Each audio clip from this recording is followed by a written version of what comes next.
Welcome to Medicare School Daily, where we help you understand Medicare, save money, avoid mistakes, and above all else, get the most out of your Medicare benefits. I've been doing a series called Avoiding Medicare Mistakes. And today's topic and the mistake that I want to address is focusing on monthly premiums alone. Now, I don't know about you, but I like a bargain. I like a good deal. I like to know that my money is being well spent. I really do like a good value. As a matter of fact, if I'm in need of gas and I pull up to an intersection and there's a variety of gas stations to choose from, and there may be 3 or 4 cents difference a gallon at these stations, I guarantee I'm going to pull into the station that has the cheaper gas. Why? Because I know the gas really is all the same. So I'm buying based upon the prices at the pump. Well, such cannot be the case when you go on Medicare, folks. The price of the pump or the price of the premium alone really is not the only determination for you when you decide to take a Medicare plan. Now, premium is important for sure, and I know you want a good value, but there are some other factors that go into that as we make our decision about Medicare. It really should not be price alone, all right? And so let me explain why. As you go on Medicare, you may choose to get a supplemental plan. And if you get a supplemental plan, as you look at the premiums, you have to realize that there is a couple things about premiums. Number one, we have an initial premium. That's the premium you pay when you first start the plan. And these premiums are almost always based upon your zip code or your area, maybe a county. It's also going to be based upon your age.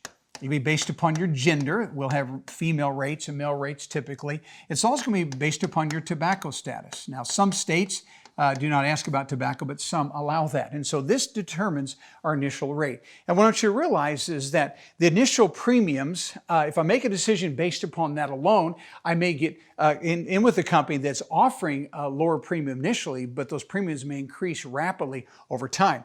There are actually some companies that play this game. They'll come in and they'll lowball, and we know those companies. We know what's going to happen. They're not going to stick with that price very long because once they start losing money because of claims, they're going to raise those prices. So initial premium based upon that, but we can't make a decision just on the initial premium alone. Here's why.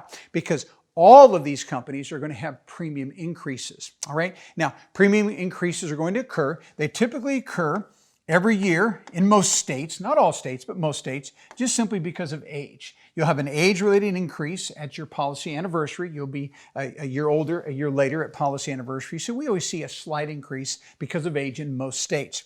But the second increase is the one that's more concerning, and that is the group increase.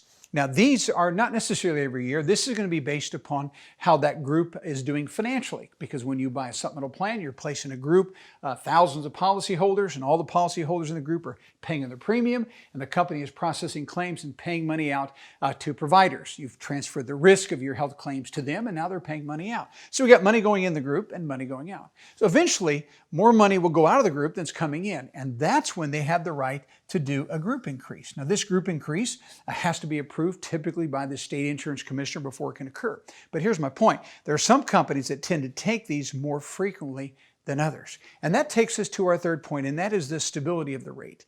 And typically, folks, that's going to be determined on the size of your group, right? And this is why we as a firm typically are cautious and avoid regional supplemental companies, because they don't have near the size of group. They don't have near the policyholders. We like national-based companies because those sizes are going to be larger. So that means more people in the group, the more risk is spread out to policyholders, and that will result in stable premiums. So again, a premium may be a little bit lower initially, but the issue is what's it going to look like over the long term. And as a firm, we track all this to make sure that we're going with companies and recommending companies that have proven to us to be stable in their rates. Okay, so premium alone does not make that determination. We have to look at these other factors as well. Now that takes us to our second part of our coverage, and that would be prescription drug plans. And again, prescription drug plans are going to vary throughout the country. But right now, we have plans that are going to vary on the low side from about $13 a month upwards to about $75 in monthly premiums. Okay, so what is it that determines these particular premiums? Well, first off, as you look at plans in this varying range, you have to realize that pharmacies are going to vary. Every drug plan is going to identify 1 or 2 pharmacies that are going to offer to you what we call preferred pricing. And all the other pharmacies in that particular plan are going to be standard pharmacies, all right? And so it may be that you're on a plan that's $13 or less, but there may only be one or two pharmacies you can go to get that best pricing. And you may be at a pharmacy that you like, it may be standard. So you may have saved money in the premium, but you're going to have to pay more money at the pharmacy. And so our goal as a company is, of course, is to find out where you want to get your prescription filled, and we try to find a plan that will be preferred so you can get your best prices both ways, in premium as well as co-pays at the pharmacy. But that's the way pharmacies are going to vary versus preferred and standard, all right? And then secondly, formularies vary. In fact, this is probably the biggest decision that you make when you pick out a prescription drug plan would be, what's the formulary? Are my medications being covered? And again, this is the reason we have a range in prices, because these plans here on the low side are going to have about 3,000 medications to choose from. In the mid-range, maybe 5,000. In the higher range, more like 7,000 medications. And so if you're on a plan and you require a larger formulary, what's going to happen is you may choose a plan that has a smaller formulary, and therefore you're going to pay more in co-pays at the pharmacy. So I save money in premium, but because that formulary was smaller, I may have a medication over here that only offers 2 generic meds that are available, and but I can't get by with a generic medication. I actually need a brand name medication. Well, if I'm in this low cost plan, maybe the generics are the only thing that are available. And so now my brand medication is not covered in that cheaper plan. And so that's why I'm saying formulary is the most important part, not the premium alone of the drug plan. And then thirdly, co-pays will also vary. You may be on a very low cost plan, and let's say you are taking some type of an insulin, maybe Novolog, Humalog, or Lantus. In this cheaper plan, that copay may be, let's call it, $55 a month for that medication. But if you pay a little bit more in premium, let's say we're up to $30, well, I may be able to get that medication now for $15 copay. So every month I'm saving about $40. I may have to spend a little extra on my premium, but my copays are much more attractive. And so that's why we're saying premium alone is not the only determination when we're picking out a drug plan. And then lastly, Advantage plans. Now, Advantage plans oftentimes will be at actually a zero premium on a monthly basis, upwards to about maybe $49 a month, okay?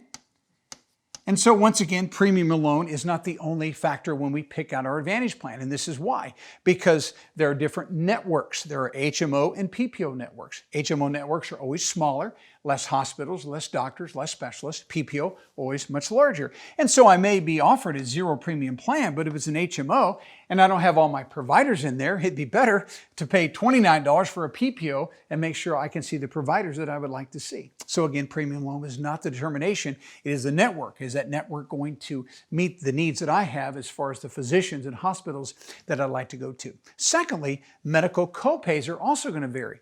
You could be on a zero premium plan, and to see a specialist may cost you $50, okay? You may be on a plan that costs maybe $19 a month, but you can see your specialist now for $25. And so you have to decide if it's better for you to go ahead and pay a little more premium and get a lower copay so you can see those providers at less cost, all right? And then RX coverage definitely varies in the plans. Many times, some of these zero premium plans are going to have a good drug plan. If I pay a little bit more of a premium, I can have a very, very good drug plan. For instance, you could be an insulin-dependent diabetic, and there may be minimal coverage for your insulin, your Novolog, Humalog, Lantus on a zero plan. But if I pay a little more, I may be able to get my insulin and my other medications that I need for my diabetes treatment at a very, very reasonable copay. So again, you've got to look not just at the premium, but also at that prescription drug coverage embedded within the plan.